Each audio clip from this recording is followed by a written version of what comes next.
Hello there, and welcome back. Tonight we're going to ride slowly through the entire lore of Sadie Adler, one of the most powerful and painful figures in Red Dead Redemption 2. Sadie's story begins before the Linde gang ever finds her, in a snowy home with her husband Jake Adler, and it moves through fire, grief, revenge, survival, loyalty, bounty hunting, and the strange loneliness of a woman who loses everything and refuses to disappear. She is not introduced as an outlaw legend. She's introduced as a survivor in a cellar, shaking with rage and shock while her old life burns above her. So settle in gently. Let the mountain wind quiet down. Let the snow fall beyond the cabin walls. Tonight we are following Sadie Adler, slowly, from wife to widow, from victim to fighter, from grief to purpose, and finally into the uncertain road beyond the main story. Sadie Adler matters because she is one of the clearest examples in Red Dead Redemption 2 of a person being transformed by violence without being reduced to it. She is not only a revenge character, though revenge becomes part of her. She is not only a widow, though widowhood defines the doorway into her story. She is not only a gunslinger, though she becomes one of the most fearless fighters around the gang. Sadie is a woman whose life is cut in half, and the second half does not resemble the first. The power of her lore is in watching someone continue after the world has already ended once. Before the main story, Sadie lives at Adler Ranch with her husband Jake. Their home sits in the cold grizzlies, isolated, practical, and far from the warmth of towns. The ranch tells us something about who Sadie was before tragedy. She was not a delicate woman waiting for rescue. She and Jake lived in harsh country, worked hard, managed animals, kept a home in winter weather, and survived away from easy comfort. Her later toughness does not appear from nowhere. It is already in the life she built before the O'Driscolls came. Jake Adler is important because even though he dies before we truly know him in the main story, his absence shapes everything Sadie becomes. In Red Dead Online, which takes place before Red Dead Redemption 2, Jake and Sadie can be encountered while still living at their ranch. This earlier glimpse matters because it confirms that Adler Ranch was not simply a tragic set piece waiting to burn. It was a functioning home with two people trying to make life work in hard country. The tragedy hurts more because the home was real before it became a memory. Jake and Sadie's marriage seems to have been a true partnership. Sadie later speaks of Jake with love and grief, and the way she reacts to his death suggests not dependence alone, but a life shared deeply. They were husband and wife in a place where survival required work from both. This matters because Sadie's later age is not abstract. She is not avenging a symbol. She is grieving the person who knew her before she had to become the woman everyone else meets. The O'Driscolls destroy that life in the opening chapter, while the Linde gang is freezing after the Blackwater disaster. Dutch, Arthur and Micah find Adler Ranch occupied by O'Driscoll men. Jake is dead, Sadie is hidden in the cellar. The house is violated, looted, and turned from shelter into horror. This is how Sadie enters the story. Not as a member of the gang, not as a criminal, not as someone choosing adventure, but as someone pulled from the wreckage of a home already ruined. The cellar is one of the most important images in Sadie's lore. She is below the floor, hidden from the men who have taken everything. It is a place of survival, but also a place of helplessness. When she emerges, she is not calm or grateful in a simple way. She is frantic, furious, shattered, and alive. That mixture defines her early arc. She has been saved from immediate death, but the life that needed saving is gone. Survival arrives too late to feel like victory. The burning of Adler Ranch completes the break. Sadie cannot simply go back inside after the danger passes. The home is gone. The old life has no room left to stand in. Fire gives the moment a finality that words would not. A house can sometimes be repaired. A life can sometimes return to habit. But the ranch burns, and with it burns the idea that Sadie might remain who she was before. The woman who leaves with the Linde gang is already living after an ending. Micah's behaviour during the Adler Ranch scene is also important because it shows how quickly Sadie is surrounded by different kinds of male violence. The O'Driscolls have destroyed her home. Micah's recklessness helps turn the place into even more chaos. Dutch and Arthur rescue her, but they are criminals too. Sadie's first contact with the gang is not an entrance into safety in any pure sense. It is movement from one violent world into another, because there is nowhere else for her to go. Coulter becomes Sadie's first temporary refuge. The gang is cold, hungry, frightened and hunted, but it takes her in. At first she's almost silent with shock. She's wrapped in grief, placed among strangers, and surrounded by a gang whose problems have nothing to do with the life she lost. Her early presence in camp can be easy to overlook because she's not yet the loud, armed Sadie of later chapters. But that silence matters. It is the silence before identity reforms. In Coulter, Sadie is not yet part of the family. She's a rescued widow, and there is an awkwardness to that position. The gang helps her, but it cannot understand the whole shape of what's happened. Grief isolates, even when people are nearby. The storm outside and the closeness of the cabin make her situation feel almost suffocating. She is alive among people, but emotionally alone with Jake's death. When the gang moves from Coulter to Horseshoe Overlook, Sadie moves with them into a different kind of air. The snow gives way to the heartlands, and the gang begins to recover. For many members, Horseshoe feels like relief. For Sadie, relief is more complicated. The weather is warmer, but Jake is still dead. The camp is livelier, but her home is still gone. The gang's return to ordinary rhythms cannot restore her own. At Horseshoe Overlook, Sadie first appears in a kind of suspended state. She is grieving, angry, and uncertain of her place. The camp has chores, meals, laughter, songs, and social habits, but Sadie does not slide easily into them. She did not grow up inside Dutch's outlaw family. She did not choose them. She was carried into their world because the O'Driscolls tore open hers. That difference always remains part of her. Pearson's treatment of Sadie during chapter 3 becomes one of the sparks that makes her transformation visible.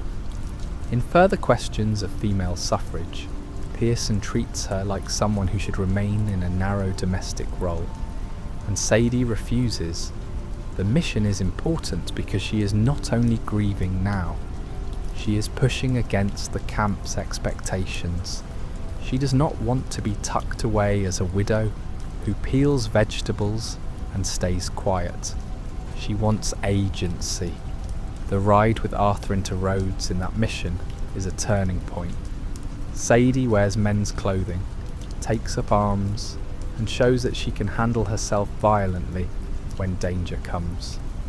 The ambush by Lemoyne raiders becomes her first major public step into the role she will occupy later. She is reckless, yes, but also capable. Arthur begins to see that Sadie is not someone to be managed. She is someone who has decided survival will not mean passivity. Sadie's anger in this period is raw and sometimes frightening. It is not yet polished into the professional confidence she has in the epilogue. She is newly widowed, newly displaced, and desperate not to be treated as fragile. Her violence can feel like self-defense against helplessness itself. The O'Driscolls forced her into a cellar. The camp tries at times to place her into a softer corner. Sadie answers by stepping into gunfire. Arthur's relationship with Sadie grows because he does not try to fully domesticate her grief. He may worry about her, tease her, or push back against her recklessness, but he respects her. Over time, he recognizes the strength under her pain. Their bond becomes one of the most important friendships in the later game, because it is built less on romance or sentiment and more on mutual recognition. Both are wounded people who become more honest as the story darkens. Sadie's relationship with Arthur is special because she sees him changing while she's changing too. She arrives as a widow, hardening into a fighter. Arthur moves from loyal enforcer toward dying man trying to do right. They meet in the middle of transformation. Sadie does not know the boy Dutch raised, and Arthur did not know the wife Jake loved. They know each other as people after the damage has already started. That gives their friendship a late, sharp intimacy. Sadie's hatred of the O'Driscolls is the emotional engine that keeps pulling her forward. It begins with Jake's murder and the destruction of Adler Ranch, but it grows into something larger. The O'Driscolls become the name of everything that took her life away. Colm O'Driscoll himself becomes the symbol at the top of that violence. Sadie does not hate them as a rival gang in the way Dutch does. She hates them as the people who made her a widow. This difference between Dutch's hatred and Sadie's hatred matters. Dutch's feud with Colm is old, theatrical, and tied to Annabelle and Colm's brother. It has become part of Dutch's identity. Sadie's hatred is newer, more personal, and less interested in speeches. Dutch performs rivalry. Sadie lives injury. When she faces O'Driscolls, there's no ideology around it. There is Jake, the burned house, and the part of herself that never came back. Kieran Duffy complicates Sadie's relationship with the O'Driscoll name. Kieran was once with the O'Driscolls, though he never seems like one of their crueler men. He becomes a prisoner, then slowly a tolerated camp member. For Sadie, the name O'Driscoll is almost unbearable because of what happened to Jake. Kieran's presence in camp forces the gang, and Sadie especially, to face the difference between a label and a person. This does not erase her hatred. It makes the world less simple. Kieran's eventual death at the hands of the O'Driscolls is one of the most horrific confirmations of what kind of people they are. They mutilate him and send his body back to Shady Belle as a message. For Sadie, this must reinforce what she already knows. The O'Driscolls do not only kill, they degrade. They turn bodies into warnings. Kieran's death also shows that leaving that world does not save someone easily. The O'Driscoll shadow follows. Sadie's move into combat becomes more pronounced as the gang moves through Clemens Point and Shady Belle. She is no longer simply the rescued widow. She becomes a fighter the gang can rely on. But the story does not pretend this is an uncomplicated empowerment fantasy. Sadie gains power because her old life is gone. Her competence is real, but it is built on grief. She is not liberated by Jake's death. She is altered by it, and the alteration is useful in a violent world. This is part of what makes Sadie such a strong character. She becomes formidable without the story suggesting trauma is good because it made her strong. The trauma is terrible. Jake should have lived. Adler Ranch should not have burned. Sadie should not have had to rebuild herself in Gunsmoke. Her strength is admirable because she survives, not because the suffering was secretly worth it. The gang gives Sadie a place to become this new self, but the gang is unstable. Dutch's family offers shelter, companionship, and purpose, yet it is also falling apart. Sadie enters it late enough that she never fully belongs to its founding mythology.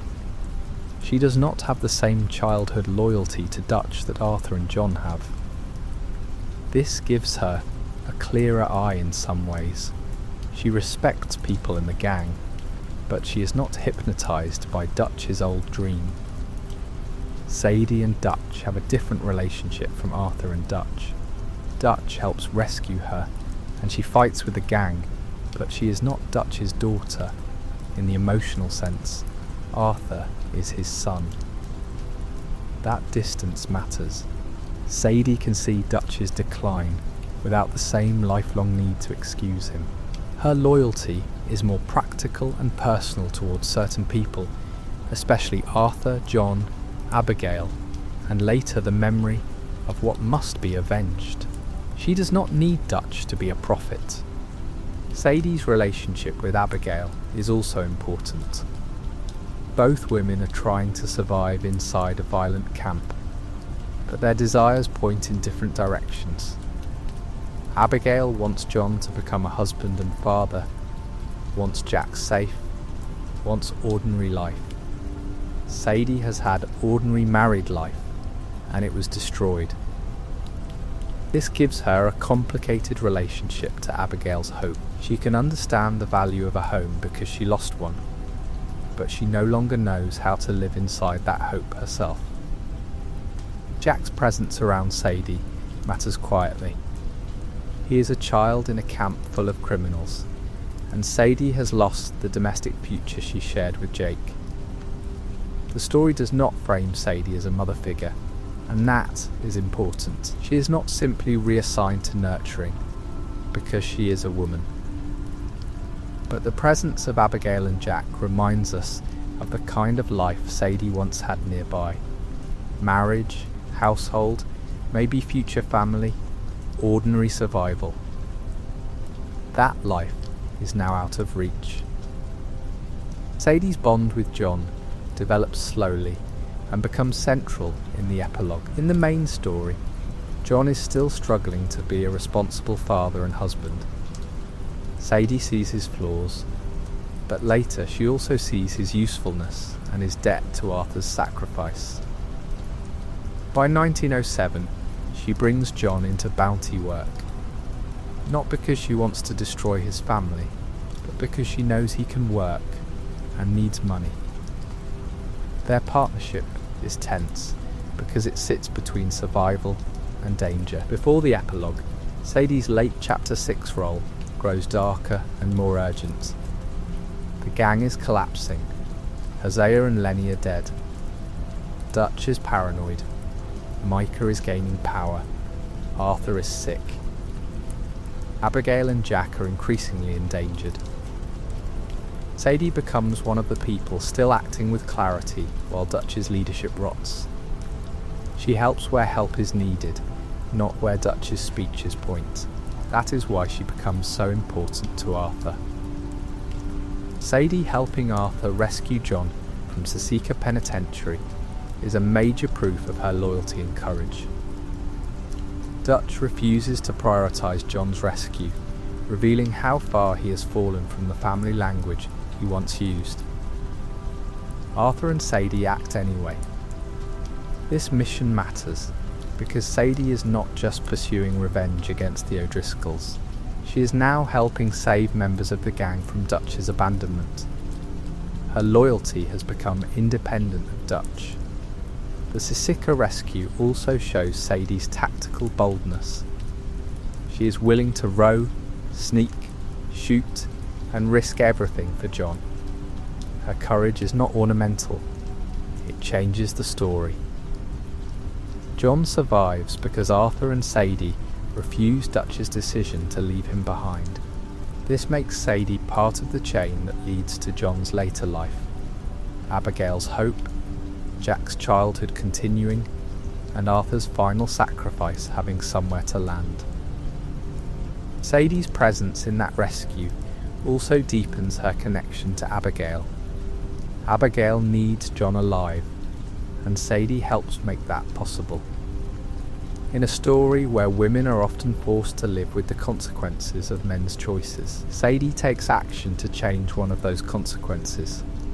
She cannot bring Jake back, but she can help Abigail not lose John in that moment. This is one of the quiet ways her grief becomes protective rather than only destructive. Colm O'Driscoll's execution is one of Sadie's most important revenge moments. In goodbye, dear friend, Sadie, Arthur, and Dutch go to St. Denis to watch Colm hang and ensure his rescue plan fails. For Dutch, Colm is an old rival tied to Annabelle. For Arthur, Colm is the man who tortured him. For Sadie, Colm is the name behind the men who murdered Jake and destroyed Adler Ranch. All three have reasons to be there, but Sadie's reason feels the most raw. Watching Colm walk to the gallows gives Sadie a kind of visible justice. The man whose gang tore her life apart is no longer distant, no longer protected by men in camps and cabins. He is a body on a platform, losing confidence as the rescue fails. Sadie sees him afraid. This does not heal her completely, because revenge almost never restores what was lost, but it gives her something concrete. The symbol of her nightmare becomes mortal. Sadie's reaction to Colm's execution is not soft closure. It is hard satisfaction mixed with the deeper fact that Jake is still dead. This distinction matters. The story lets revenge feel emotionally understandable without pretending it is full healing. Sadie has every reason to want Colm dead, and his death removes a dangerous man from the world. But the empty place in her life remains. The rope cannot rebuild the ranch. The mission misses Sadie Adler. Widow is where Sadie's revenge becomes most direct. She asks Arthur to help her go after the remaining O'Driscolls at Hanging Dog Ranch. The title itself matters because it keeps the word widow at the centre. Even as she becomes a fighter, bounty hunter, and survivor, the story remembers the wound that began the transformation. She is not just Sadie Adler, gunwoman, she is Mrs. Sadie Adler. Widow the name carries Jake with her. The ride to Hanging Dog Ranch is heavy because it is not only an attack on a hideout, it is a pilgrimage into the last nest of the people who destroyed her life. Sadie is driven, intense, and almost frightening in her focus. Arthur can accompany her, and when he does, the mission becomes one of their strongest shared acts. He is dying, she is burning with grief, and together they go into violence for reasons that feel both understandable and dangerous. Hanging Dog Ranch is important because it gives Sadie's revenge a physical destination. The O'Driscolls are not abstract anymore. They have buildings, positions, voices, and bodies. Sadie can look at the place and act. For someone who survived helplessness in a cellar, the ability to attack directly must feel like reclaiming agency. But the agency is soaked in blood. Sadie gets to choose action, and the action is killing. The assault on Hanging Dog Ranch is one of the places where Sadie's recklessness and competence exist together. She is not careless because she is incapable. She is dangerous because she no longer values her own safety normally. This is the difference between courage and death wish, and Sadie often lives close to that line. Arthur recognises this. He does not treat her as weak, but he does see that grief can make a person willing to spend themselves too quickly. Arthur's presence in Mrs. Sadie Adler, widow matters because he understands revenge and its limits.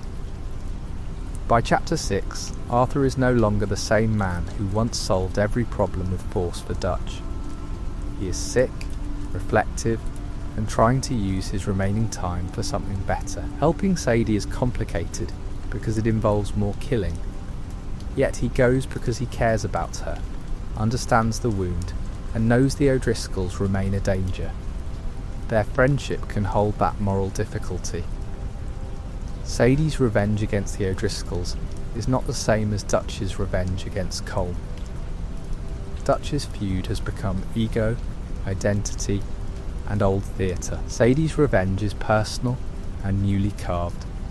But even personal revenge has a cost. After Hanging Dog Ranch, she is not returned to peace. The O'Driscolls are largely destroyed, but Sadie continues forward as a woman shaped by violence. The mission gives closure to a gang threat, not to grief itself. This is why Sadie does not settle into calm after chapter 6. The world she might have settled into is gone. Jake is gone. The ranch is gone. The Van der Linde gang is collapsing. Arthur is dying. John and Abigail are trying to escape. Sadie has become skilled at danger, and danger is one of the few places where her new self makes sense. Peace may be what she deserves, but it is not where she knows how to stand anymore. Sadie's role in the final mission of chapter 6 is crucial. When Abigail is captured by Agent Milton, Dutch refuses to help, and Arthur and Sadie go after her. This moment separates true loyalty from Dutch's collapsing version of it. Dutch, who has spoken of family for years, leaves Abigail to die. Sadie, who joined the gang late and owes Dutch far less, risks herself to save her. This tells us almost everything about who Sadie has become. The rescue of Abigail also places Sadie directly in the chain of Arthur's final redemption. Abigail survives because Arthur and Sadie act. Jack keeps his mother.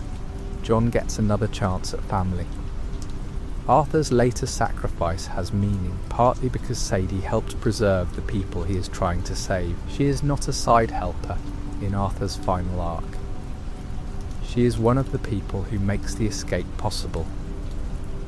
Sadie is wounded during the final rescue, which prevents her from continuing with Arthur all the way to the mountain. This is a meaningful separation. She has been fierce enough to follow him into almost anything, but the story does not let her take Arthur's ending from him. Arthur must face Dutch, Micah, his sickness, and his final choice without her. Sadie helps bring the family to the threshold, then Arthur goes alone into the last part of his fate. The fact that Sadie survives chapter 6 matters deeply.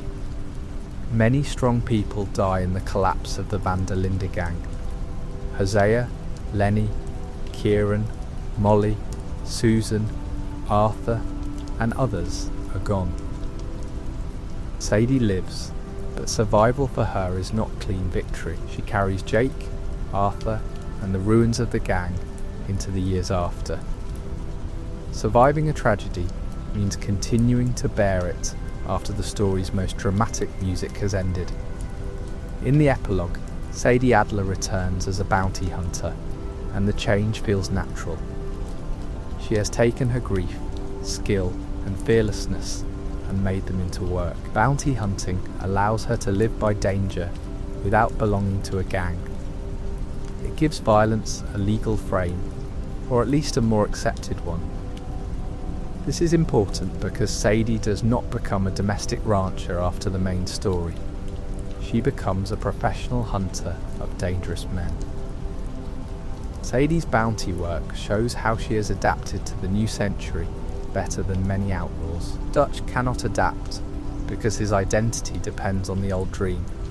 Arthur dies before he has to build a new life. John tries to adapt by becoming a rancher, though the past keeps pulling him back. Sadie adapts by turning the violence she knows into a trade that the law can use. She remains dangerous, but she no longer needs Dutch's fantasy to justify it. This does not mean bounty hunting heals her. It gives her motion, income, independence, and purpose, but it also keeps her close to death. Sadie is good at it because she is brave, skilled, and willing to take risks others might avoid. Yet the work also suggests she has not found a peaceful place to put herself. She is alive, capable, and respected, but still restless. The road remains easier than stillness. When John meets Sadie again, she is confident, direct, and changed by years of surviving without the gang. She brings him into bounty work during the epilogue because he needs money and she knows he can help. Their partnership has a different flavour from Arthur and Sadie's. John is more tied to domestic responsibility, Abigail, Jack, and Beecher's hope. Sadie is tied to movement. Their work together is useful, but it also threatens the fragile normal life John is trying to build. Abigail's suspicion of Sadie's work with John is understandable. Abigail wants John away from guns, bounties, and old habits. Sadie brings him back into danger, even if the work helps pay bills. This creates tension between two women whose lives have both been shaped by male violence. Abigail seeks safety because she has lived too long without it. Sadie seeks purpose in danger because safety was destroyed for her. Neither woman is foolish. They are responding to different wounds. The bounty mission Gainful Employment shows Sadie as competent and businesslike. She has information, contacts, and enough reputation to take work seriously. This is a major change from the woman found in the cellar. She now walks into danger by choice, negotiates work, and directs John. But the core of her remains visible. She is blunt, fearless, and impatient with hesitation. The world did not soften her, it gave her more reasons to be sharp. Sadie's scar and changed appearance in the epilogue help tell her story visually. She looks weathered, harder, and more professional. Clothing, posture, and voice all suggest someone who has spent years living by the gun. Yet she is still recognisably Sadie, intense, loyal, dry, and carrying grief under force. The epilogue does not reset her. It shows what years of living after the gang have done. Sadie helping John earn money for Beecher's hope is one of the quieter ways she honours Arthur. Arthur died, so John could have a chance. Sadie contributes to that chance by giving John work when he needs income. She may not be gentle about it, and the work is dangerous, but the intention matters.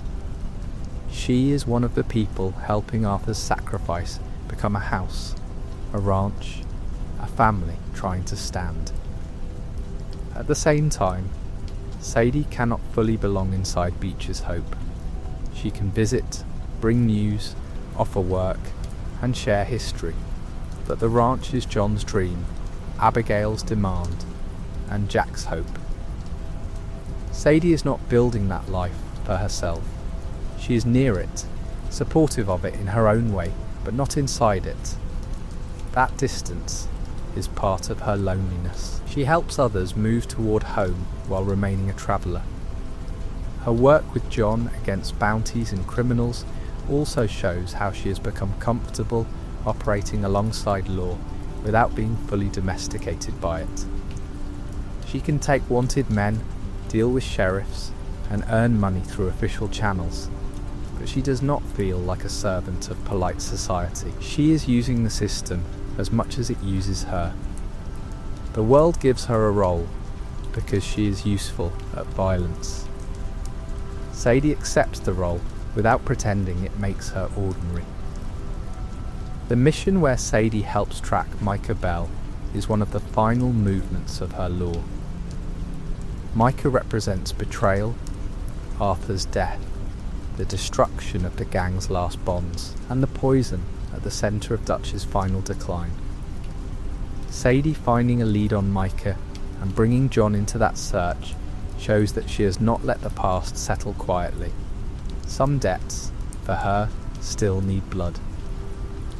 American Venom brings Sadie, John and Charles toward Mount Hagen to confront Micah. This mission is often remembered as John's revenge for Arthur, but Sadie's presence is essential. She is the one who helps find the trail.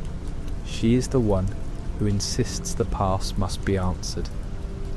She climbs toward the final confrontation, carrying years of grief, loyalty to Arthur, hatred of betrayal, and the same refusal to stay behind that has defined her since Chapter 3. Sadie is badly wounded during the assault on Micah's hideout, yet she continues fighting. This is consistent with her whole arc. Pain does not stop her easily, sometimes because she is brave, sometimes because she values herself too little when revenge is near. A willingness to continue while injured is heroic and worrying at once. Sadie survives by force, but that force often demands too much from her body. Micah holding Sadie at knife point near the end of American Venom creates a tense echo of helplessness. Sadie, who has fought so hard never to be trapped again, is briefly caught. Then Dutch shoots Micah, John finishes him, and the immediate danger ends. Sadie survives the final revenge, just as she survived the first destruction of her home. Survival is her recurring miracle, though the miracle always leaves another scar. Micah's death gives Sadie a different kind of closure from Colm's. Colm was the name tied to Jake's death and Adler Ranch. Micah is tied to Arthur's death and the gang's betrayal. By helping bring Micah down, Sadie honours Arthur. She does not get to save Arthur, but she helps answer the man who helped destroy him. Again, the story gives revenge partial satisfaction, not full healing. Arthur remains dead. But Micah is no longer breathing. After American Venom, Sadie's future remains open. She talks about possibly going to South America, a place that sounds distant, dangerous, and filled with possibility. This is fitting. Sadie is not given a neat domestic ending. She does not marry again, settle quietly, or return to a version of Adler Ranch. The road remains her shape. South America suggests movement beyond the known map, a future outside the story's frame. This possible South America future is one of the most intriguing pieces of Sadie's lore because it refuses closure. She is alive, skilled, and free in a way, but not at rest. She may continue bounty hunting. She may chase danger in another country. She may die young in a fight nobody from the old gang ever hears about. She may survive for decades. The story does not say. That uncertainty suits her, because Sadie has become a woman the settled world cannot easily hold. Sadie's survival into uncertainty contrasts strongly with Arthur's death and John's temporary home. Arthur's ending is spiritual and final. John's epilogue is domestic but haunted. Sadie's ending is open and restless. She remains one of the few major figures who simply rides beyond the known story, with enough strength to keep making choices. That openness is part of why people remember her so vividly. She feels unfinished in a way that belongs to life. The central tragedy of Sadie is that she becomes extraordinary because an ordinary life was stolen from her. This is not the same as saying tragedy made her better. It made her different. It forced talents, courage, rage, and independence into the foreground because the world no longer allowed her to be Jake's wife at Adler Ranch. The woman she becomes is incredible. The cost of becoming her is unbearable. Sadie's relationship with femininity is one of the most interesting parts of her character. She is not written as someone rejecting womanhood itself. She rejects the limitations people try to place on her because she is a woman. Pearson's assumptions anger her because they reduce her.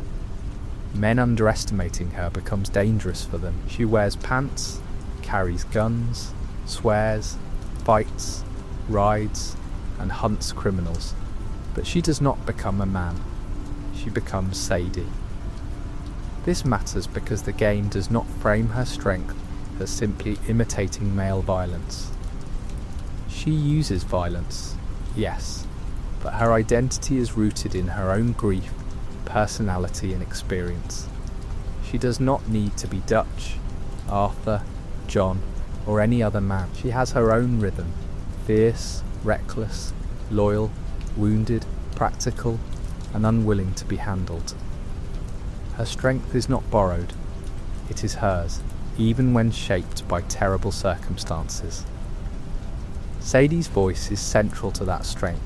Her tone can be sharp, amused, furious, or exhausted, and it carries a rough honesty that cuts through performance. She does not speak like Dutch, who wraps everything in grand meaning.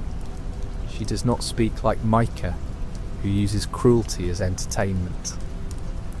Sadie speaks like someone with no patience for nonsense, because life has already taken too much time. Her bluntness is part of her survival. Her humour is easy to miss under the violence, but it matters. Sadie can be dry, biting, and funny in ways that keep her from becoming only rage. This humour connects her to Arthur, who also hides pain behind rough jokes. Their banter works because both understand that softness is dangerous, but silence is lonely. A joke can be a bridge between wounded people who do not want to confess too much. Sadie's loyalty is also selective and therefore meaningful. She does not serve Dutch blindly. She is loyal to people who have earned it. Arthur, John, Abigail, Jack, Charles, and certain others in the gang's better circle. This selectivity makes her one of the clearer moral actors late in the game. As Dutch's idea of loyalty becomes more toxic, Sadie's loyalty becomes more grounded. She helps people, not myths. Charles Smith is an important counterpart to Sadie in the later story. Both become allies to Arthur and John outside Dutch's decaying authority. Charles is calm, moral, and restrained. Sadie is fiery, wounded, and aggressive. Together, they help the Marston family and Arthur's memory survive. Their differences are useful. Charles brings steadiness. Sadie brings force. Both show that the gang's best remnants are not the ones still clinging to Dutch. Sadie's relationship with Charles in the epilogue is not centred romantically, and that is good. They are comrades, survivors, and practical allies. Red Dead Redemption 2 allows Sadie to have deep importance without tying her future to a new love story. Jake remains the defining love of her life, and the absence of a replacement respects that. She does not need a new husband to complete her arc. Her incompleteness is part of the truth. The memory of Jake remains present even when she rarely speaks of him at length. His death is the original wound, but Sadie does not spend the entire story explaining it. This restraint makes the grief feel more real. People do not always talk constantly about the dead who define them. Sometimes they act, harden, avoid stillness, and carry the name privately. Sadie's life after Jake is full of action, because stillness would leave too much room for the empty chair. Adler Ranch itself becomes almost a ghost location in her lore. The burned home is the place where the first Sadie ends. It is not visited emotionally as often as some locations, but it remains the origin point. Every O'Driscoll she kills, Every bounty she takes, every risk she accepts, can be traced back to that snowbound house. The ranch is gone, but as with many lost homes, it continues living inside the person who had to leave. Snow also belongs to Sadie's emotional memory. The cold opening chapter gives her story a starkness that never fully melts. Even when she later rides through Lemoyne Heat, St. Denis streets, Big Valley fields, and epilogue dust, her origin remains winter. This gives her character a kind of hard clarity. She comes from the snow, from a place where survival is immediate and warmth is precious. Losing warmth there means something severe. Fire is the other element tied to her beginning. The ranch burns, and later Sadie herself often seems like a fire that survived the destruction and learned to move. She becomes heat, anger, action, and danger, but fire both warms and consumes. Sadie's rage keeps her alive, but it also threatens to spend her. Arthur sees this. The story sees it too. Her fire is powerful, but power is not the same as peace. Sadie's arc can be divided into several emotional lives. First, she is wife and rancher before the main story. Then she is survivor and widow at Coulter. Then she is restless outsider at Horseshoe. Then she is emerging fighter at Clemens Point. Then she is trusted ally through Shady Bell and Beaver Hollow. Then she is avenger in Chapter 6. Then she is bounty hunter in the epilogue. Each phase keeps the wound from the last while adding another layer. This layered structure is why Sadie feels real. She does not transform all at once. The seller does not immediately produce the bounty hunter. There are pauses, awkwardness, anger, missions, choices, and time. The gang witnesses her becoming. Arthur's respect grows because he sees the process. By the time she is one of the strongest allies in the story, that strength feels earned through many moments rather than declared in one speech. Her transition into wearing more practical fighting clothes is part of that process. Clothing in Red Dead Redemption 2 often tells emotional stories. Sadie's change in appearance marks a change in how she moves through the world. She chooses clothes that allow action, riding, shooting, and refusal of passive expectation. But the clothes are not a costume switch alone. They are outward evidence that her role in the world has changed. The mission with Pearson and the trip to Rhodes is therefore not minor. It is the moment the camp is forced to see that Sadie will not remain where they place her. Her anger at being treated as domestic labour is not because domestic labour is worthless. It is because she knows she is being narrowed. She has lost too much to let others decide the shape of what remains. This point matters because the camp depends on women's labour constantly. Susan Grimshaw, Pearson's work, the women doing chores, Abigail's care for Jack, and many small tasks keep the gang alive. Sadie's refusal is not a rejection of all care work. It is a rejection of being assigned a role that ignores who she has become. She wants to choose her contribution, and in the world she is now in, her contribution becomes danger. Sadie's violence can be exhilarating to watch, but it is also sometimes alarming. She charges forward when others might slow down. She seems almost pleased when a fight gives shape to her anger. This is not written as simple coolness. It is grief seeking a channel. The game lets her be thrilling without pretending she is fully healed. That balance is part of why she remains interesting. Arthur's concern for her during violent missions is not patronising when it is at its best. He knows recklessness because he has lived it. He knows what it means to be useful in violence and empty afterward. When he pushes Sadie to be careful, It is often because he recognises a person who might not care enough whether she survives. This makes their friendship tender in a rough, unsentimental way. Sadie, in turn, sees Arthur's sickness and loyalty shifting. She may not always speak gently, but she respects him deeply. By the end, she is one of the people who still stands with him when Dutch will not. Their bond is one of the last honest things inside the collapsing gang. It is not based on old promises or Dutch's family myth. It is based on what they have seen each other do. Their friendship has no need to become romance, and that is one of its strengths. Arthur and Sadie are not written as a missed love story. They are comrades, survivors, and late family in a world where family is breaking. This allows Sadie's love for Jake to remain central and Arthur's own emotional world to remain intact. The story does not turn every deep bond into romance. It lets friendship carry enormous weight.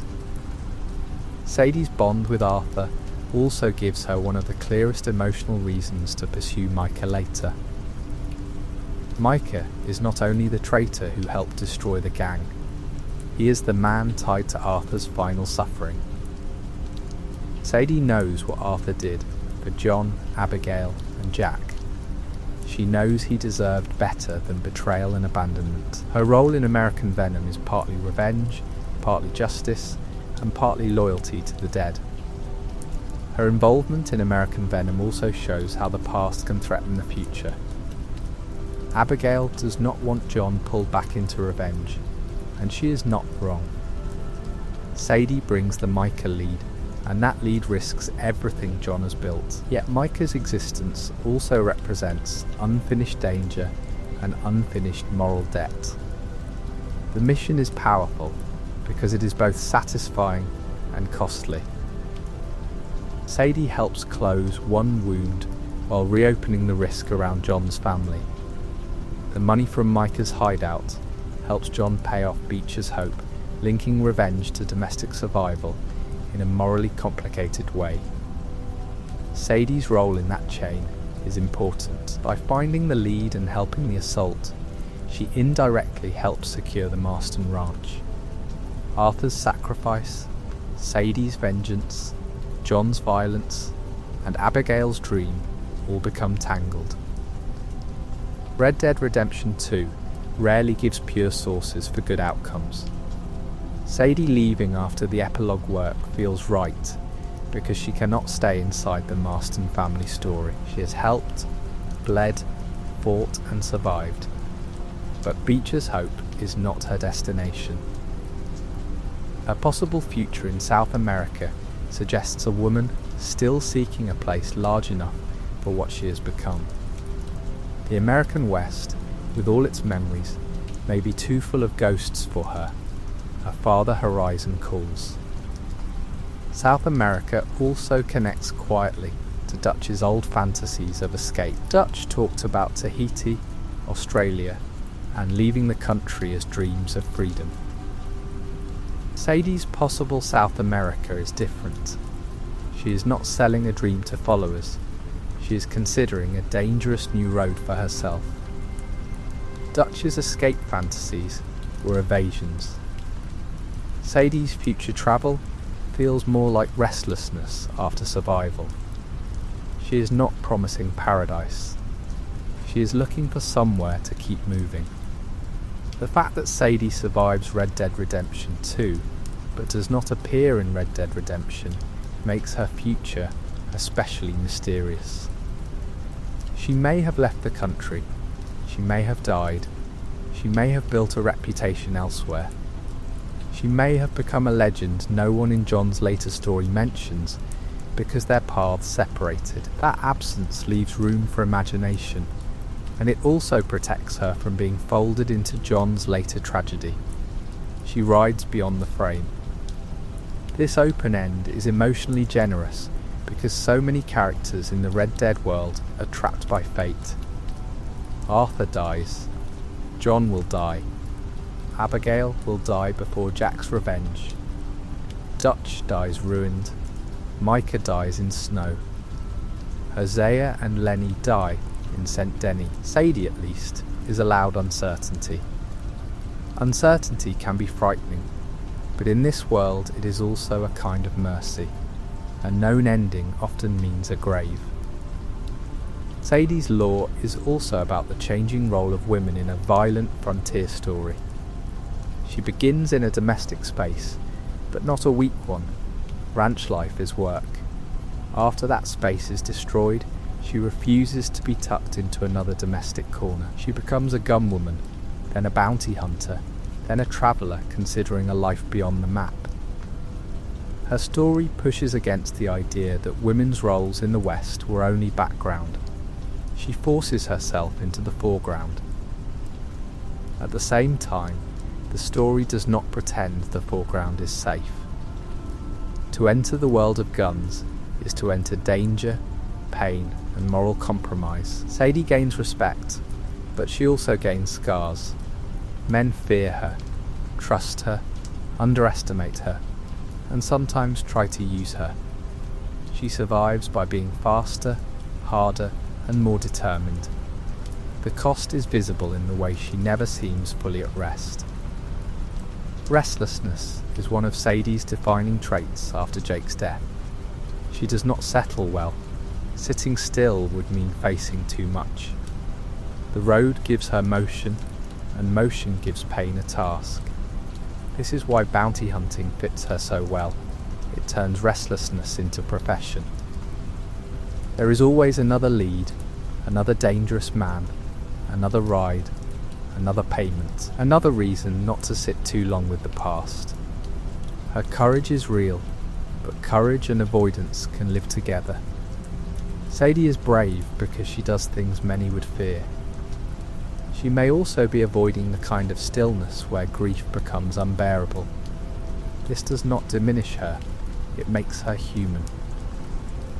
Many survivors keep moving not because movement heals them, but because it keeps them from collapsing.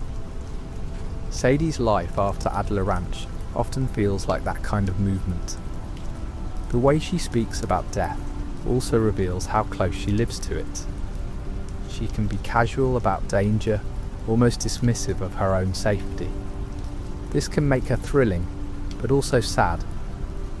A person who has lost the life they wanted may treat survival as less precious. Yet, Sadie keeps surviving anyway. Some stubborn part of her refuses to let the O'Driscolls, Micah, or the world decide the end. Sadie's refusal to die is not supernatural or effortless. She is wounded, captured, endangered, and pushed hard. But she keeps coming back. This durability makes her one of the strongest survivors in the series, not because she feels no pain, but because pain does not get the final word. She is not invulnerable. She is persistent. Persistence is different from healing. Sadie persists more clearly than she heals. This is important.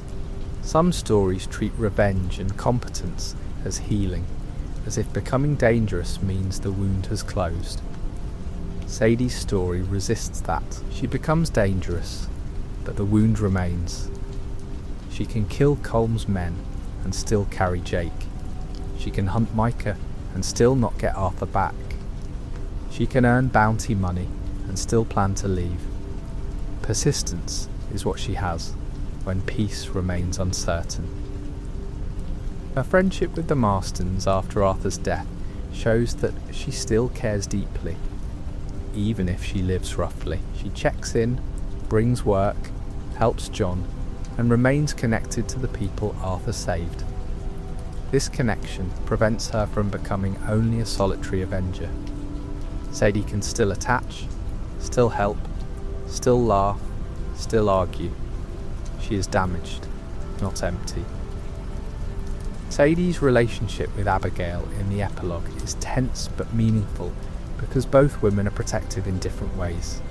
Abigail protects John by trying to keep him away from violence.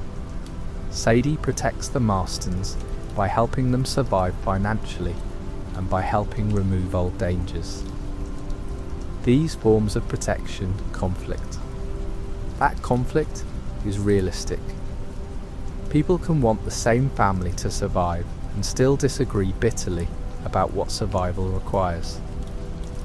Jack's future is one of the hidden stakes in Sadie's epilogue actions. John earning money, paying for Beecher's hope, and surviving long enough to be a father all affect Jack. Sadie may not be Jack's guardian, but her work helps the family structure around him.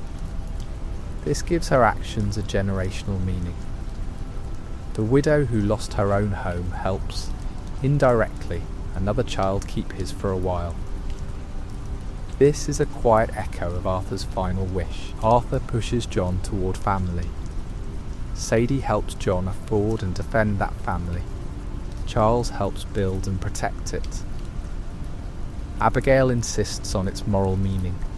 Uncle, even in his foolish way, becomes part of the place. Beecher's hope is built from many survivors' efforts. Sadie's contribution is dangerous but real. She brings the hard edge that helps the soft dream stand. Sadie's possible departure after the epilogue can also be read as an act of love.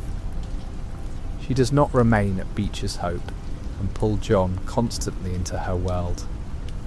She helps, then moves on. Whether she leaves because she cannot settle, because she wants bigger opportunities, because danger calls, or because she knows the Marstons need their own life, the result is distance. Sometimes the kindest thing a restless survivor can do is not stay too close to a fragile home. The question of whether Sadie could ever have found peace is deliberately unanswered. Maybe South America would give her a new beginning. Maybe bounty hunting would consume her. Maybe she would one day tire of violence and find a quieter place. Maybe she would never stop moving. The story leaves all of this open. That openness respects the complexity of trauma. There is no single correct ending for a survivor like Sadie. Sadie's entire lore can be seen as a movement from forced helplessness to chosen danger. In the cellar, danger happens to her. Later, she goes toward danger. This reversal gives her agency, but it also shows how trauma can make control feel more important than safety. If danger is inevitable, she would rather meet it standing, armed and furious, than hidden beneath the floor again. That is the emotional logic of her transformation.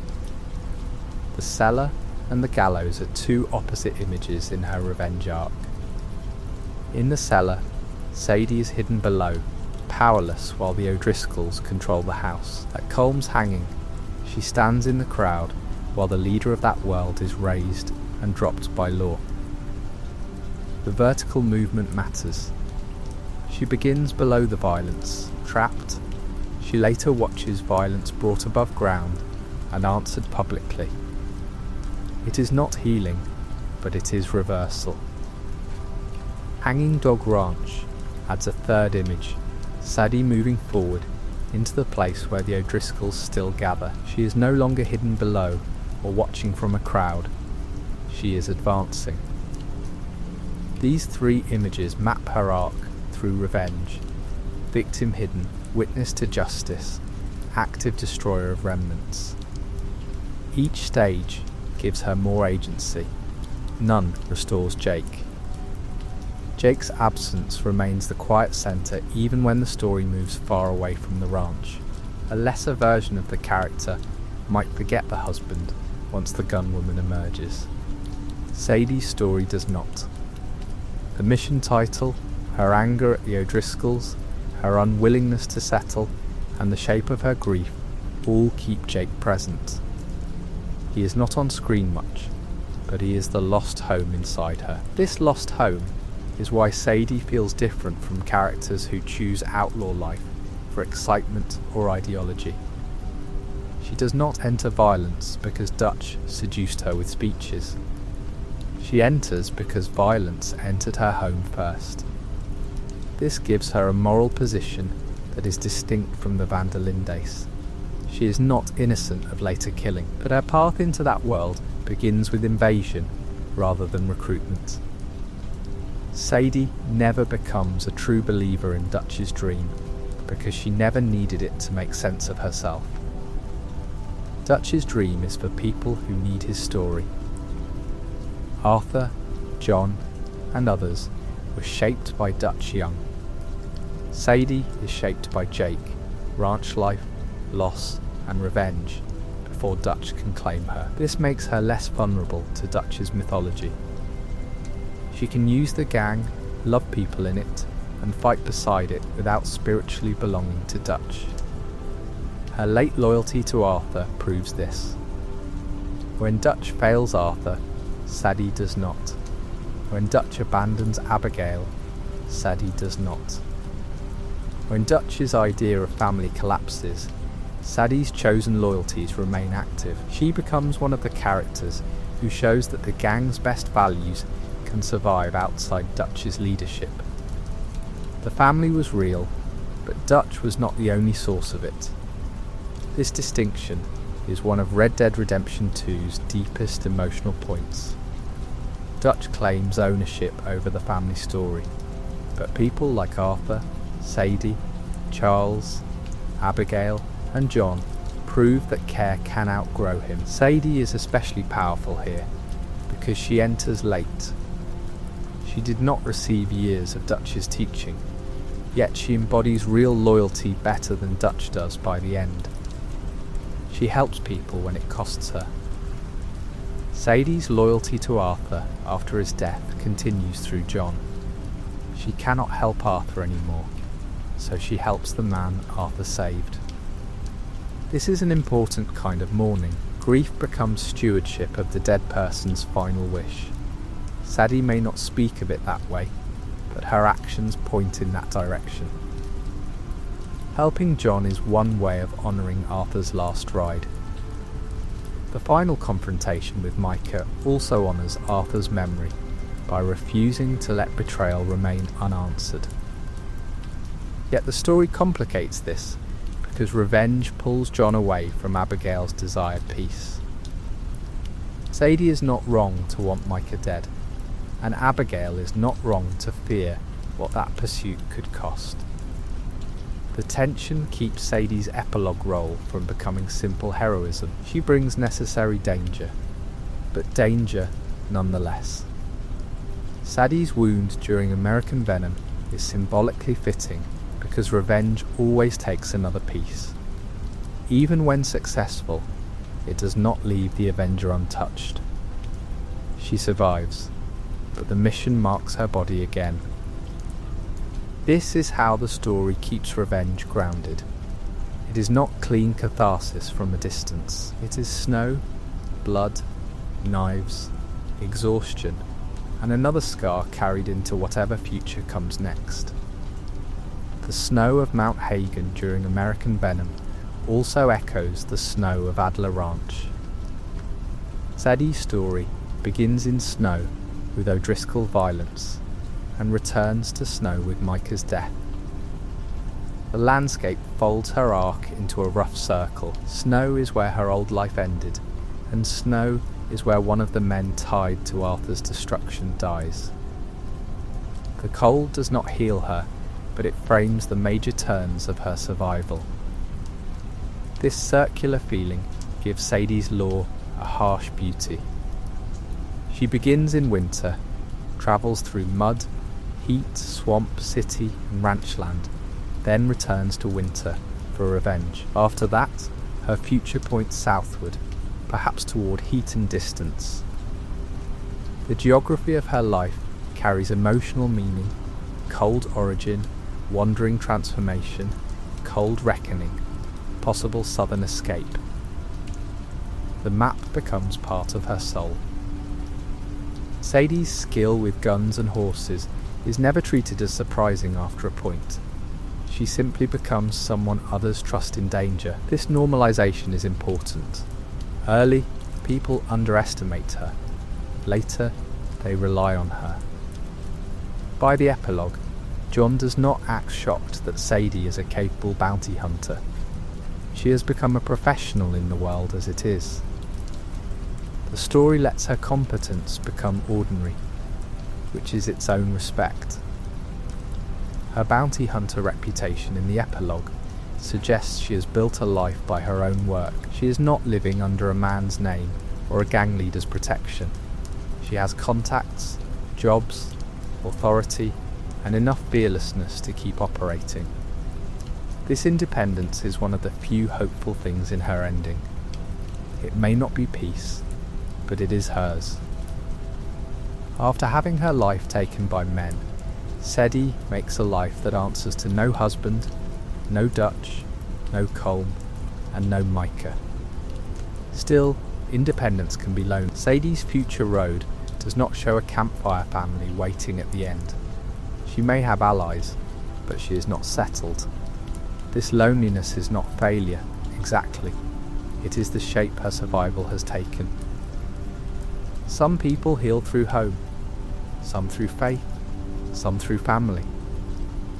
Sadie may heal, if she heals at all, through movement and the refusal to be owned by what happened. The phrase "what happened" is important because Sadie's trauma is not vague.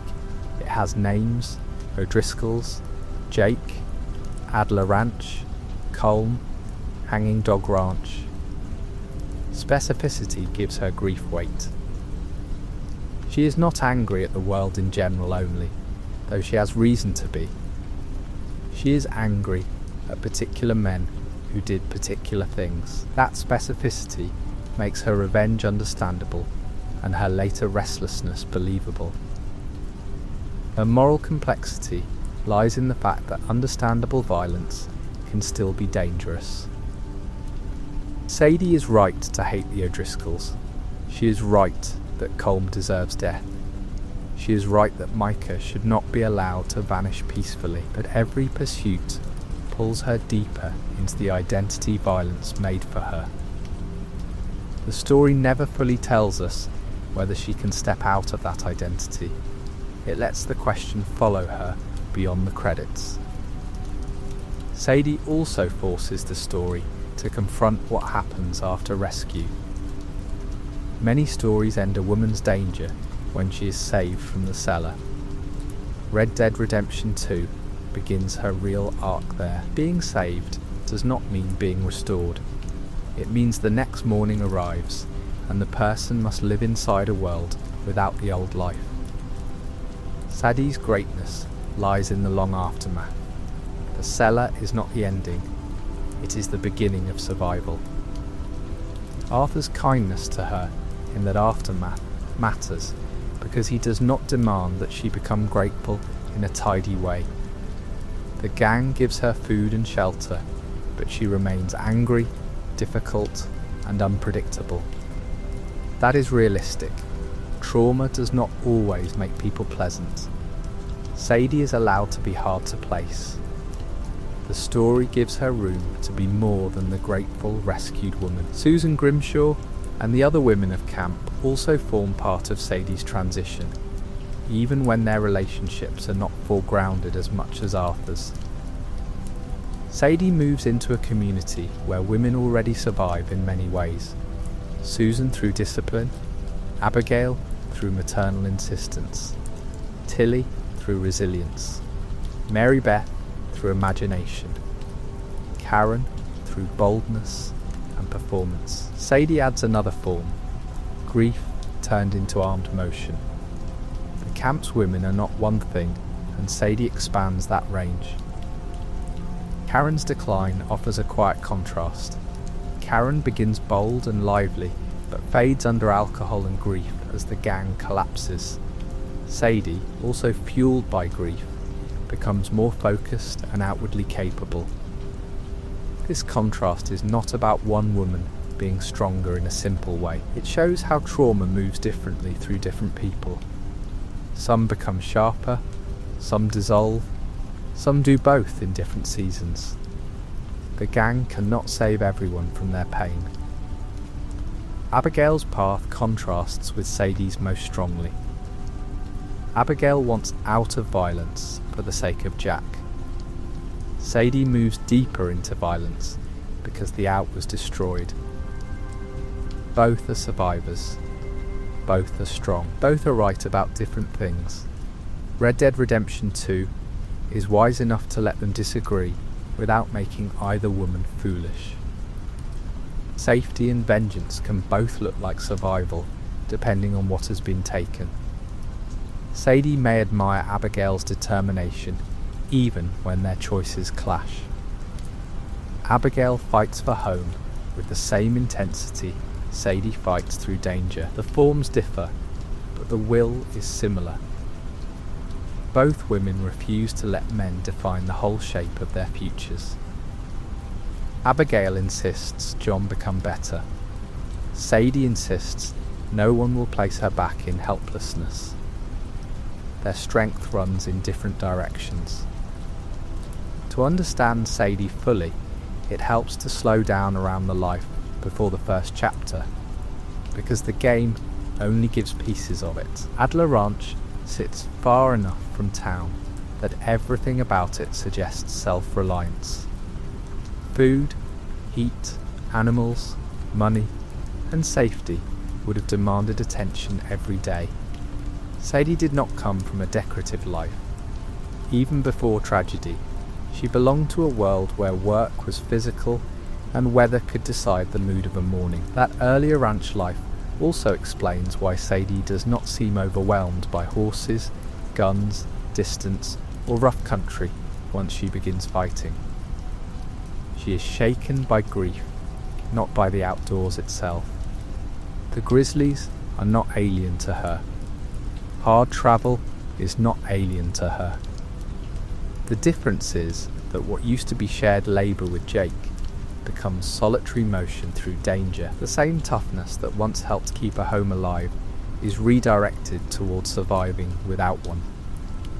Jake's importance is easy to underestimate because the main story meets him only through death. But his place in Sadie's lore is not small. He is the proof that she once had an ordinary future with someone who saw her fully. When she later says she shared work with him, hunted with him, and lived beside him as an equal, those details matter. They prevent Jake from becoming only a corpse in the snow. He becomes the life Sadie is mourning. The earlier glimpse of Jake and Sadie in the world before the main story gives their ranch a calm shadow. Their home was not always a ruin. There were days when the snow was just snow, not a burial cloth over memory. There were mornings when chores came before fear. There were probably arguments, jokes, repairs, meals, and long stretches of quiet. The tragedy in Coulter lands harder because it breaks something ordinary, not something theatrical. The O'Driscoll attack is so cruel because it does not arrive as a fair fight. It arrives as invasion. Sadie is not attacked on a battlefield or during a robbery. The violence comes into her home, kills her husband, and leaves her hiding beneath the floorboards. That is why her later fury carries such force. The boundary between private life and outlaw cruelty is destroyed, and she spends the rest of the story refusing to be trapped on the helpless side of that boundary again. The law is almost absent from the beginning of Sadie's pain. No sheriff rides in to save Adler Ranch. No trial carefully rebuilds the truth. No neat authority restores order after Jake is killed. Instead, criminals find criminals, and a gang of outlaws becomes the closest thing to rescue. This is part of the moral fog around her story. The lawful world fails to appear when she needs it most, and later the violent world is the only one that seems to answer. That may be one reason bounty hunting makes sense for her in the epilogue. It gives law a late, rough shape, but not a gentle one. Sadie does not become a courthouse clerk or a polite guardian of civic order. She hunts wanted men for money in a world where formal justice often arrives late and half-armed. Her work after 1907 feels like a compromise between the law that failed her and the violence she learned to master. Culture also matters because it shows how rescue can be disorienting. Dutch's gang saves Sadie from the immediate aftermath, but she wakes into a crowd of strangers whose own lives are collapsing. Nobody in that cabin has enough peace to give her. The gang is freezing, hungry, hunted, and grieving its own losses after Blackwater. Sadie is not taken into a healthy family. She is taken into a damaged one, and that damaged family still becomes the only shelter available. The first days after rescue must be almost impossible to imagine. Sadie has no home, no husband, no safe routine, and no clear future. The gang can feed her and carry her south, but it cannot hand back identity. This is why her early quiet should not be mistaken for emptiness. She is in the stunned pause after catastrophe, when the mind has not yet decided which version of the self is still possible. When she reaches Horseshoe Overlook, the contrast is almost cruel. The heartlands open beautifully, the camp breathes, and the gang begins to laugh again. For Sadie, that beauty does not cancel loss. A sunny morning can feel offensive after grief, because the world keeps looking alive when one private world has ended. Horseshoe gives her space, but space can make absence feel larger. Jake is not there to share the warmer air. Sadie's unease in camp also comes from the fact that camp life has rules she did not help create. Dutch's people have old roles, old jokes, old loyalties, and old wounds. Sadie arrives as an emergency, not as a recruit. She must become visible among people who already know how to misunderstand one another. That outsider position becomes useful later, because she can see the gang with less nostalgia than the people raised inside it. There is a quiet dignity in the way Sadie refuses to let camp decide her size. She does not ask to become an icon.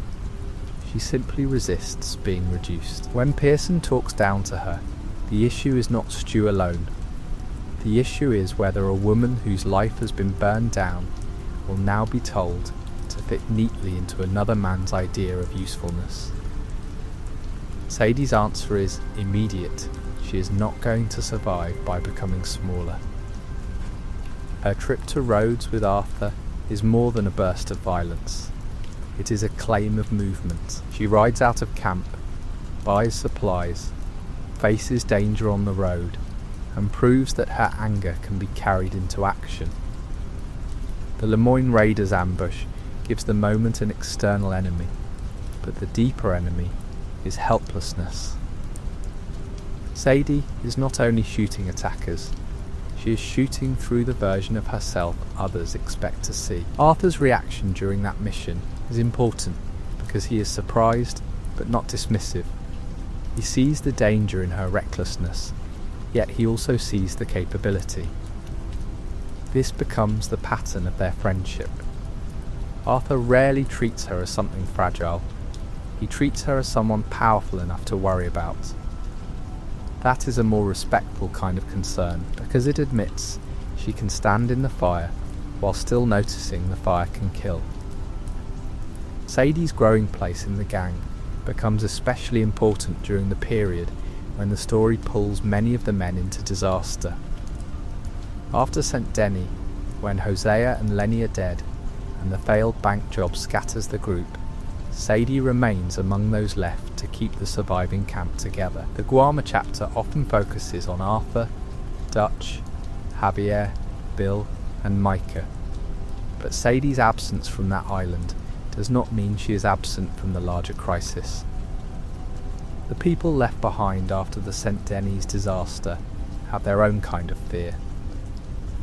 Abigail, Jack, Susan, Tilly, Mary Beth, Pearson, Uncle, Sadie, Charles, and others must live with uncertainty while the gang's supposed leaders vanish. They do not know who is dead, who is captured or who will return changed. Sadie's role during this time feels like a bridge between the domestic side of camp and the armed side of survival. She can help keep watch, keep moving, and keep fear from becoming paralysis. When the gang regathers around Linde, the world feels rotten and wet, far from the clean cold of Coulter or the easy grass of Horseshoe. Sadie fits strangely well into that place because she has already become someone who can function in ruin. Linde is not a home, but Sadie no longer expects the world to give homes easily. The swamp's darkness suits the late story, and she moves through it as one of the few people still capable of direct action. The Pinkerton attack at Linde confirms that no camp is hidden enough anymore. The old rhythm of moving, settling, and pretending to breathe has stopped working. For Sadie, this must feel familiar in a bitter way. A shelter can be invaded, a private space can be broken. She already learnt that at Adler Ranch. The gang is learning it now on a larger scale. The world is coming through every door. Sadie becomes more valuable as Dutch becomes less reliable. This is not because she takes command in a formal sense. It is because she remains oriented toward concrete needs. John is imprisoned. Abigail is in danger. The O'Driscolls still need answering. Micah is poisonous. Money is needed later. Sadie keeps her eyes on problems that can be met with action, while Dutch increasingly turns problems into speeches about loyalty, faith, and betrayal. Her presence in the hot air balloon mission gives her lore another memorable shape. Arthur and Sadie use an absurd, fragile machine in the sky to scout Sisika Penitentiary and search for John. The image is almost strange enough to feel dreamlike. Two wounded people rising above water and prison walls, looking down at a world that has become too dangerous on the ground. Sadie is still practical, still urgent, but the mission gives her courage a new height. That balloon sequence matters because it shows Sadie willing to try anything for the rescue. She is not bound to one style of bravery. She can ride, shoot, sneak, climb, and take to the sky in a machine that feels barely suited to the trouble around it. Her courage is flexible. The goal is not to look fearless in one familiar way. The goal is to bring John back before Dutch's abandonment becomes final. Arturo Bullard's death during that sequence also darkens the cost of rescue. Sadie and Arthur's attempt to help John draws another person into danger, and the world takes payment again. Red Dead Redemption 2 rarely allows heroic plans to stay clean. Even missions rooted in loyalty can leave bodies behind. Sadie is part of that moral weather. She acts from care, but care in this world often travels through gunfire and loss. The later prison rescue deepens this. Sisika is not only a place where John is held, it is a symbol of the modern state's ability to swallow men into stone, bars, and routine. Dutch refuses to pull John out, but Sadie and Arthur decide that family means more than Dutch's permission. Sadie becomes, in that moment, one of the people carrying the gang's real promise after its leader has abandoned it. John's rescue is also a quiet turning point in Sadie's relationship to Abigail. She is not saving John because he is perfect. He is not. She is helping save him because Abigail and Jack need him, because Arthur cares, and because leaving him to rot would be a betrayal of the better thing the gang claimed to be. Sadie's action protects her family, even while she herself remains outside family life. That contradiction will follow her into the epilogue. By Beaver Hollow, Sadie's emotional position is clearer than Dutch's. She may be full of rage, but she has not lost track of who deserves help. Dutch has more words and less care. Sadie has fewer grand ideas and more loyalty in motion. This difference is why she feels trustworthy in the final chapter. Her anger is dangerous, but it is not empty. Dutch's charm by then has become far more dangerous because it keeps asking people to excuse neglect. Sadie does not become gentle in chapter 6, and the story should not need her to. Her goodness is not softness, it is direction. She points her strength toward John, Abigail, Arthur, and vengeance against people who have done real harm. She can be excessive, frightening, and reckless, but in the final collapse, she still knows the difference between abandoning a friend and risking yourself for one. That knowledge is more valuable than politeness. The St. Denis execution of Colm also deserves to be understood through Sadie's patience. She does not simply storm the gallows and ruin the plan. She waits, watches, and helps keep the rescue from happening. That restraint is important. Sadie is often read as pure impulse, but here her rage is disciplined enough to serve a purpose. She wants Colm dead, and she is willing to hold herself steady long enough to see it done. There is something brutal about the fact that Colm realises too late that he will not be saved. Sadie gets to see fear replace confidence in the man whose name has haunted her life. For a moment, the power reverses. The O'Driscoll leader is the trapped one, watched and unable to escape. Sadie's satisfaction is understandable because the scene gives her what the law never gave Jake: a public answer, however incomplete, to private ruin. Even so, Colm's death does not end Sadie's need to act. That is psychologically honest. A single execution cannot undo the body memory of hiding in a cellar or the years she expected to spend with Jake. The hanging removes a man from the world, but grief is not a courtroom ledger. Sadie continues because closure is not a switch, it is a long argument between memory and survival. Hanging Dog Ranch then becomes the more personal reckoning because it moves from Colm as symbol to O'Driscoll's as remaining flesh. Sadie is not content to let the organisation dissolve quietly. The place stands as proof that the people who destroyed her life still occupy the world. She wants that proof erased. Arthur may understand that revenge will not fully heal her, but he also understands why she cannot leave that place alone. The title Mrs. Sadie Adler, widow, is almost painfully precise. It refuses to let the mission become just another shootout. The word widow follows her into the violence, reminding every moment of why she came. She is carrying a marital identity into a place of blood. The title does not weaken her, it sharpens the loss. She rides as someone loved, someone bereaved, and someone unwilling to let murder become a forgotten inconvenience. Sadie's line between justice and self-destruction is most visible there. She deserves revenge in an emotional sense, but she also risks letting revenge become the only room left in her life. Arthur's presence gives the mission a witness who can feel both truths at once. He can help her and worry about her.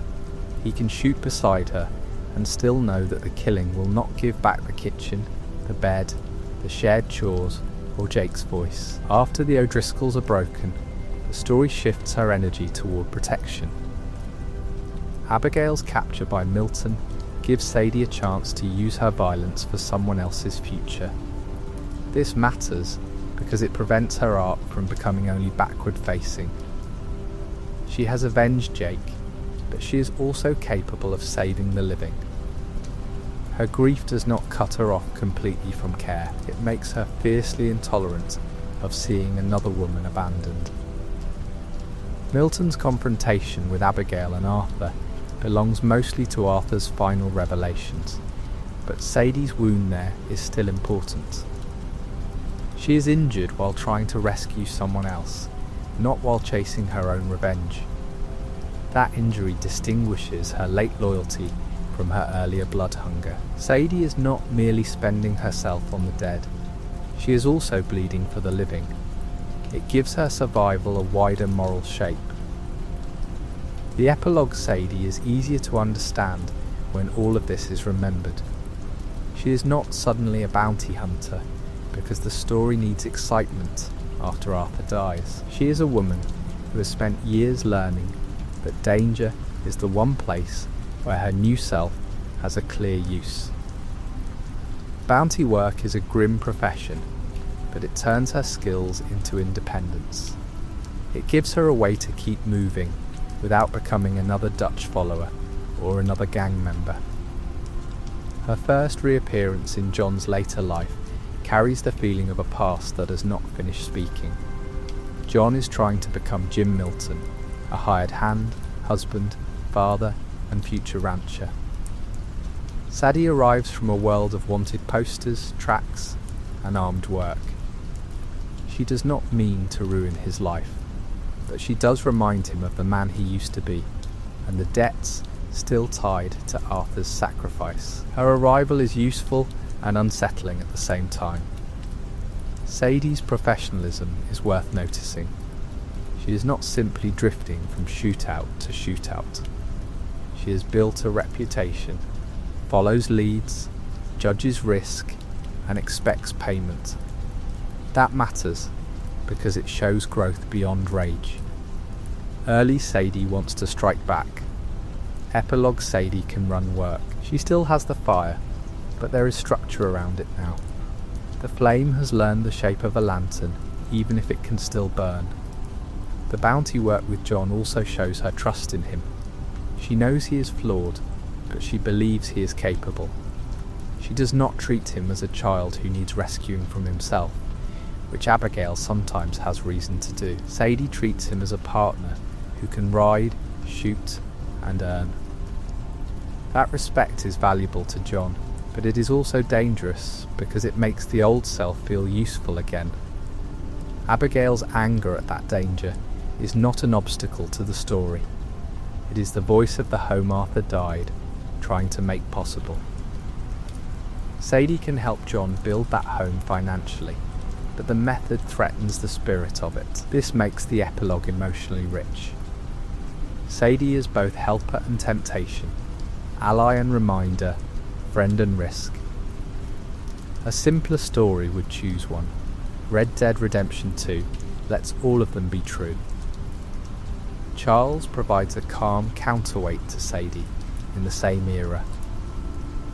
He also helps John, but his energy is steadier and more grounded in construction, labour, and moral quiet. Sadie brings leads, danger, and the unfinished past.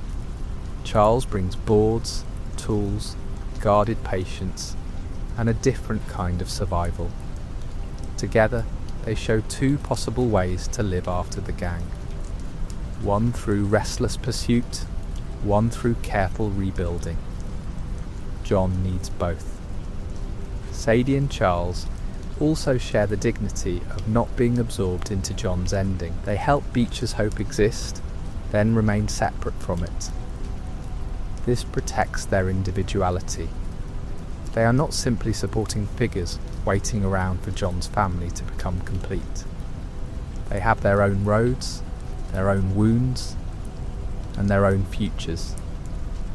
Sadie especially feels like she could step out of John's story and continue into another whole life. Her possible South America plan gains force from this independence. She is not asking permission. She is imagining a road beyond the places where every hill and town might carry a memory. If the American West is full of Jake, Arthur, Micah, Dutch, Colm, and John, then another continent offers distance from ghosts. It may not offer peace, but distance can feel like breath to someone whose old map is crowded with graves. There is also a hard irony in Sadie, considering travel beyond the country after Dutch spent years dreaming of escape. Dutch wanted distance as proof that his plan was still alive. Sadie wants distance because the old world has already died. Dutch's dream depended on followers believing him. Sadie's possible departure depends on no one. She is not leading a family into fantasy. She is considering a lonely horizon because loneliness has become familiar. The absence of Sadie from the later events of Red Dead Redemption can be read in many ways, but the most graceful reading is that she escaped the Marston tragedy by moving beyond its reach. The government comes for John, Javier, Bill and Dutch. Sadie is not caught in that visible net. Maybe she left. Maybe she changed names. Maybe she kept riding in places where the old gang mattered less. The silence around her is not emptiness. It is possibility. Possibility is rare in this series. So many lives are closed by a bullet, a rope, a sickness, or a government file. Sadie's uncertain ending feels almost radical because it does not decide whether she becomes happy, doomed, famous, or forgotten. It simply lets her keep moving beyond the frame. For a character born into the main story through an ending, that open road is a kind of mercy.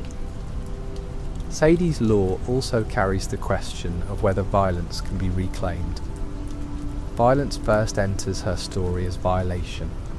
Later she uses violence as defense, revenge, employment and loyalty. The same force that broke her life becomes a tool she wields. That reversal is powerful, but it is uneasy. Reclaiming the weapon does not erase the wound that taught her to hold it. The gun in Sadie's hand is both power and reminder. Her best moments are often the ones where that power protects someone else. Saving John, helping Abigail, bringing work to the Marstons, standing with Charles, and pushing toward Micah all show a woman whose violence is not only private rage. She becomes a shield made of sharp edges. The shield can cut the person holding it, but it can still stand between danger and someone more vulnerable. Her worst danger is that she may not know how to put the shield down. Once a person survives by becoming hard, softness can feel like exposure. Sadie rarely gets scenes of simple rest after her transformation. Even her jokes have an edge. Even her loyalty rides armed. That is why her story remains sad under the excitement. The world taught her to stay ready, and readiness is exhausting. The emotional beauty of Sadie is that she remains capable of affection anyway. She laughs, she teases Arthur, she respects John even while pulling him into trouble. She remembers Jake with love. She cares about Abigail and Jack's future. The hardness did not kill tenderness. It buried it under practical urgency, where it still works quietly. Her tenderness is not gentle in appearance, but it exists in what she chooses to risk herself for. This is why calling Sadie only angry misses the point. Anger is the surface weather. Under it are love, humiliation, grief, loyalty, pride, fear, and a desperate need never to be powerless again. Her anger is loud, because those quieter things have nowhere safe to go. When she rides hard, swears and fires first, the old pain is riding with her. The anger is not shallow, it is crowded. Sadie also reveals something about Red Dead Redemption 2's idea of redemption. Arthur's redemption is moral and sacrificial. John's is temporary and domestic. Sadie's is not a clean redemption from guilt, because she did not begin as the same kind of criminal. Her arc is closer to reclamation. She is trying to reclaim agency, motion, usefulness, and the right to decide what her life means after others try to end it. Reclamation is messier than healing. It may include revenge, it may include mistakes, it may lead through work that keeps danger close. Sadie's reclaimed life is not pure, but it is hers. That matters in a story filled with people trapped by leaders, governments, debts, poverty, loyalty, and old sins. Sadie loses almost everything, then fiercely guards the one thing left, her right to choose the next road. Her story also changes the emotional memory of the Linde gang. The gang destroys much, but it also saves her. It gives her a temporary community, weapons, allies, Arthur's friendship, and the path toward later independence. This does not make Dutch's downfall less terrible, but it prevents the gang from being only poison.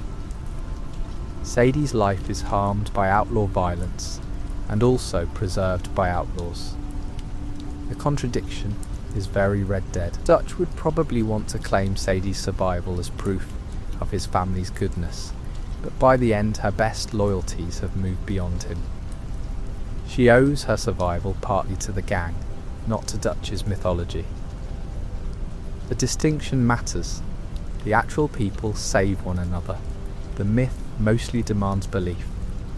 Sadie remains close to the people who act and distant from the man who explains. The people who act become Sadie's true circle. Arthur acts. Charles acts. Abigail acts in her own determined way.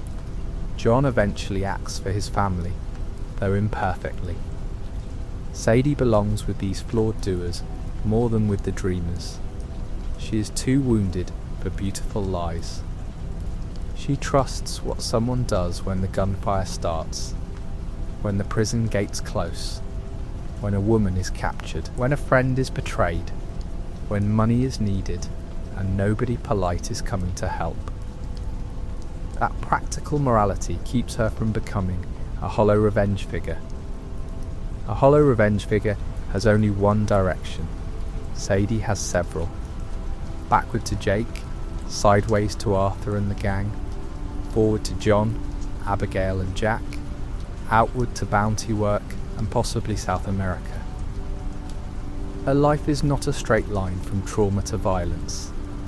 It is a web of debts, affections, losses and choices. Because of that, her ending should feel unfinished rather than incomplete. Incomplete would mean the story forgot to close her. Unfinished means the story knows she is still alive. Sadie has earned the right to keep something private beyond the final mission. Her future does not need to be explained into neatness. The whole point is that the woman dragged from a cellar is still somewhere beyond the last known campfire, making choices no one else controls. Sadie and Arthur's final partnership is one of the most emotionally satisfying threads, because it joins two people who understand that Dutch's centre has failed.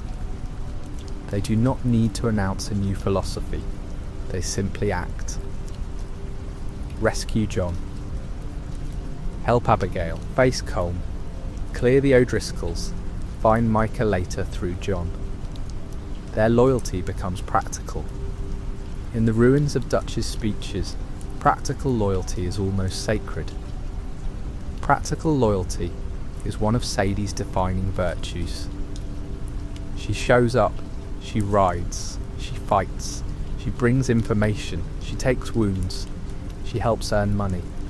She does not always do things safely or gently, but she does them. This distinguishes her from people who speak well and fail to act. Sadie may be reckless, but her care has hands, guns, horses, and motion. Her flaw is that action can become the only language she trusts. When grief has made stillness unbearable, doing something can feel morally necessary, even when waiting might be wiser. This is why Arthur's concern for her matters. He sees that she might confuse action with healing. Yet he also knows that telling Sadie simply to stop would be insulting and impossible. their friendship lives in that delicate space. Sadie's story also changes how the O'Driscolls are understood. Before her, they are Dutch's enemies. Through her, they become destroyers of ordinary life. The feud is no longer only about gang rivalry and Annabelle. It is about Jake Adler, a home invaded, a woman traumatized, and the ripple effects of men treating isolated people as easy prey. Sadie gives the O'Driscoll threat a domestic wound. Colm's hanging, then, becomes more than the end of Dutch's feud. It becomes part of Sadie's reckoning. This is why her presence at the execution feels necessary. Dutch's grief over Annabelle is old and complicated by ego. Sadie's grief over Jake is newer and cleaner in its target. Watching Colm die through Sadie's eyes gives the scene a sharper moral satisfaction, even if it cannot heal everything. The difference between justice and healing follows her everywhere. Justice can kill Colm. Justice can wipe out Hanging Dog Ranch. Justice can help kill Micah.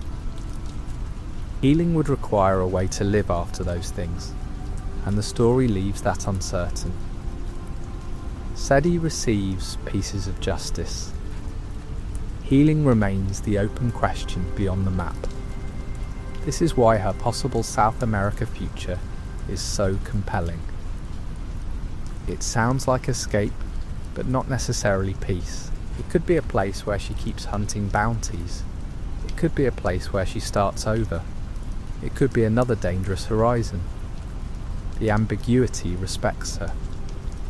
A neat answer would feel false.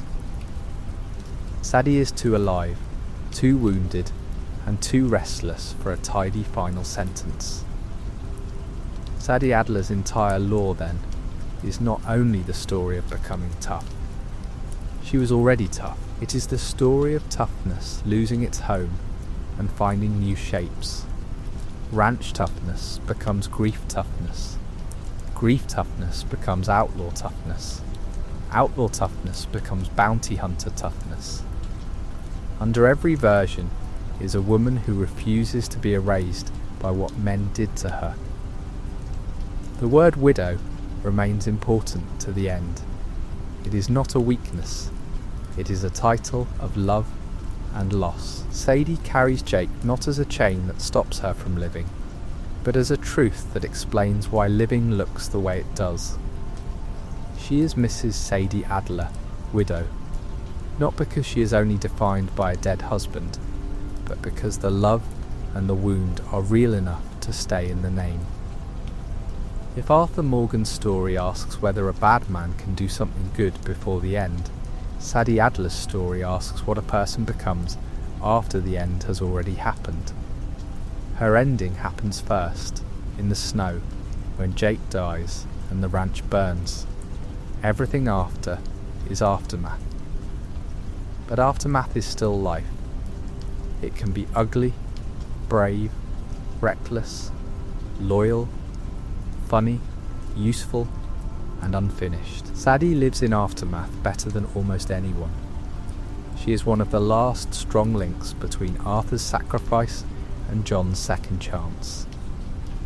Without Sadie, John might not escape Sisika when he does. Abigail might not survive the final collapse. Micah might remain hidden longer. Beecher's hope might be harder to pay for. Arthur's memory might have one less fierce defender. Sadie is not the centre of the story, but she is one of the people who keeps the story's better outcomes from dying. Her greatness lies partly in that supporting power. She is not simply a lone avenger riding for herself. She becomes part of other people's survival. She helps Abigail, John, Jack, Arthur, and the memory of Jake all at once, even if she would never phrase it so softly. Her violence is personal, but her loyalty extends outward. That is why she is more than revenge. Revenge points backward. Sadie also helps push others forward. At the same time, Nobody fully pushes Sadie forward into a settled life. That may be the ache at the centre of her ending. Arthur saves John. John builds with Abigail. Charles seeks a future. Sadie helps everyone, and then rides toward uncertainty. She is loved by the story, but not given a home inside it. Perhaps that is fitting. Perhaps it is tragic. Most likely, it is both. The lore of Sadie Adler is therefore a long, snow-bright wound that refuses to close neatly. It begins with love, because Jake matters. It breaks with the O'Driscolls. It hardens in Dutch's camp. It finds respect with Arthur. It burns through Colm's hanging and hanging dog ranch. It survives the gang's collapse. It returns in the epilogue as bounty work, Micah's trail, and one last ride into snow. Then it opens outward, beyond the known world. And now the fire can burn low, and the snow around Adler Ranch can fall softly in memory. Jake can remain as the love that came before the gunfire. Arthur can remain as the friend who understood what grief and duty cost. John, Abigail, and Jack can sleep for a little while under the roof Sadie helped make possible. And Sadie herself can ride on, not healed completely, not broken completely, but alive, fierce and unfinished. Let the hoofbeats fade into the dark. Let the old ranch rest. Let the road south wait under distant stars. Sadie Adler survived the end of her world, and somehow, through all the smoke and blood and winter, she kept moving.